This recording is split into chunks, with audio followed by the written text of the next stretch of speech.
வருகின்ற அக்டோபர் மாதம் 10ஆம் தேதி புரட்டாசி மாதத்தில் வரும் தேய்பிறையில் வரக்கூடிய கிருத்திகை நட்சத்திரமும் சங்கடஹர சதுர்த்தியும் இரண்டும் சேர்ந்து வெள்ளிக்கிழமையில் வருவது பல சிறப்பு வாய்ந்தது.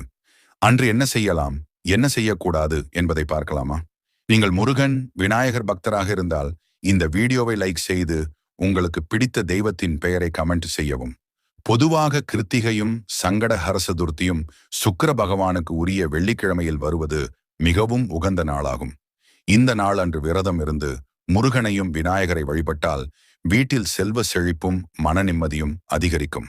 இந்த நாளில் முருகனும் விநாயகரும் சேர்ந்திருக்கும் ஆலயம் சென்று நெய் தீபம் ஏற்றி வழிபட்டால் எண்ணிய எண்ணம் நிறைவேறும்.